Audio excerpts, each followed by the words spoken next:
あれがキリンか。キリンも初めて うん。 Well, clearly someone hasn't played The Last of Us. Good on you, because once we reach 2, ew.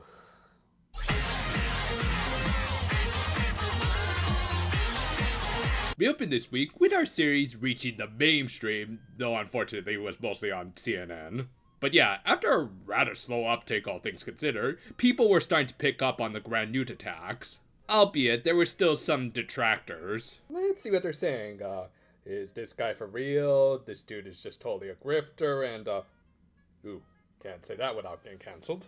Also, I like this little touch of them showing how the majority of Shoma's Gochuzos were just automatically going into the Gochi pod. It justifies why he later uses Blizzard Sorbet off the bat, as most of his lower tier guys were already in the pod to optimize his resource management. Anyway, they got a new client who was a kid, and I guess will pay them with like his lunch money or something. He wanted them to help improve business as family's failing Japanese confection store. 経営不振のお店ね。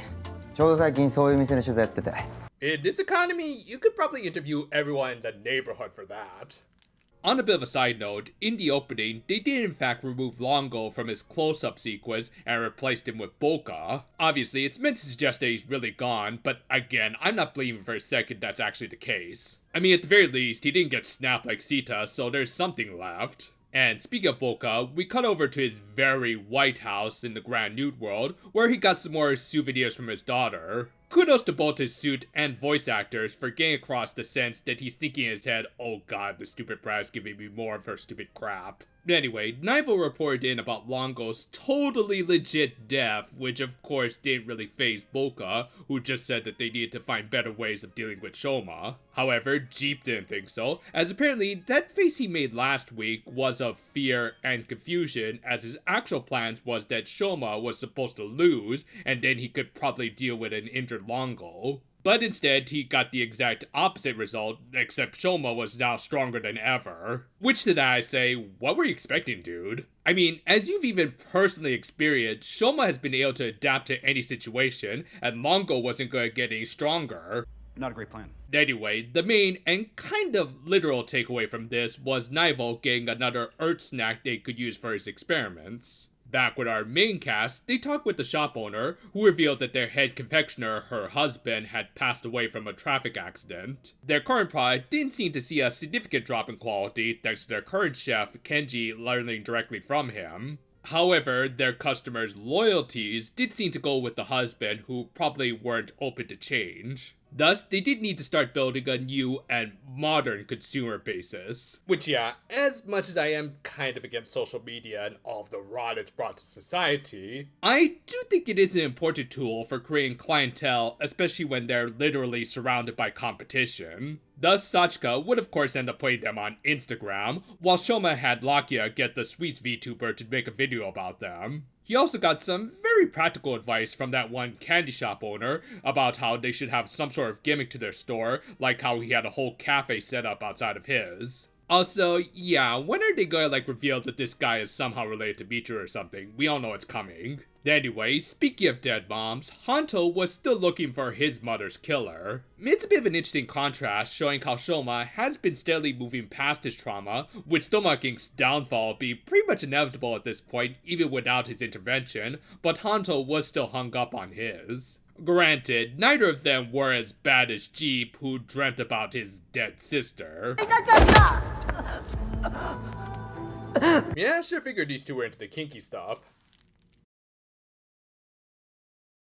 And in almost a bit of black comedy, he was woken up to his older sister trying to choke him too. Granted, I do feel genuinely bad for Gloda. I mean, from her perspective, her career that she had worked so hard for, and the family that she tried to maintain, were both slowly dying in front of her. To top it all off, she had been assigned the position of maid stock procurer, much like Longo, meaning that Boka would inevitably give them another excessive order that she'd have to personally fulfill, and thus confront her youngest brother and his deadly little kick. Yeah, this lady had it pretty rough. I mean, I don't think she should be totally redeemed after she basically defiled Michiru's corpse, but I do kind of feel for her. I certainly feel more for her than this living embodiment of karma. Back with Shoma and Sachika, they had managed to spread the word about the shop on social media, but they still needed something to make them stand out IRL. Thus, they figured they may as well just go with a pun. そうだ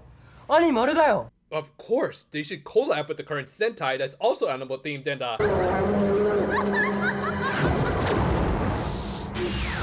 Ooh, never mind. So instead, they decided to just draw inspiration from a visit to the zoo. At the same time, Hanto took the opportunity to interview the head confectioner for his article about the shop. In the process, he ended up revealing some more personal details that Hanto probably could even put in his article, and were more just blatant foreshadowing. 思い出させてくれたんです。お菓子を作る幸せを。 Yeah, remember that line for a little later, because in context, it's gonna have a slightly darker tone to it. Anyway, Jeep decided to make the first strike against Shoma, and ha! Okay, I know I keep bringing this up, but god, this guy is short. It kind of highlights how they actually had to bring in a lesser-known suit actor just to kind of match up with this guy's height. Still, to his credit, this is a pretty clever and awesome usage of his agents.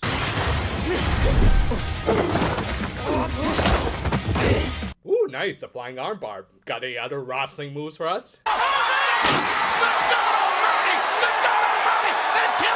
But yeah, this is a pretty neat fight, even though in the end it became a bit of a curb stomp with the power gap between the riders and Jeep having become too great. Thus, Liesel had to come in to save her hubby, though judging by this eye twitch, she also might have been a little annoyed that other people, including his dead sister, were torturing him more than she could ever. Then, the most interesting twist of this episode came from when the son of the shop owner, Hiroto, came back for his sketchbook and was stupid enough to ignore the ongoing monster fight. As a result, Darwinism almost kicked in when one of Liesel's stray shots broke a part of an overpass. Fortunately, Kenji managed to save the kid by taking on his true form. Yep, he was a Grand Newt who, on top of being a former part-timer, was also the guy who kidnapped Hanto's mother.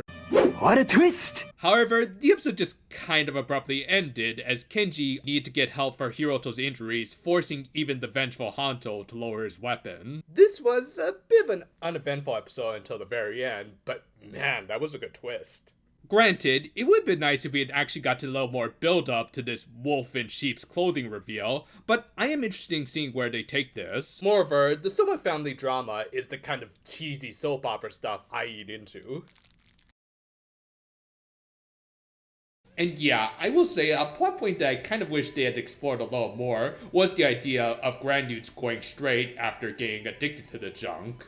I mean, they still might do it, but it's kind of late into the series. Well, I guess I got my wish. I mean, obviously, we still got a whole backstory to go through next week, but it is very interesting to learn that Lago did seem to go straight after tasting an actually good, non-addictive treat with those Japanese confections. Thus, I am very interested in next week when they'll reveal how this all came about. However, this week wasn't a slouch either in terms of its storytelling at least. I did actually kind of like how they went about fixing the store's image by highlighting the importance of social media for businesses these days, which in turn kind of contrasted nicely with Stomach Inc. dying a slow death with its founding members falling apart at the seams. It's good soap opera cheese that's also developing these characters who, while still overall very much monsters, are at least monsters that we can empathize with, as they've clearly just made a lot of bad choices and have now trapped themselves in a circle of toxicity with their freaking government. It'll be interesting to see how things develop for Jeep and Gloda after the seeming death of their oldest brother.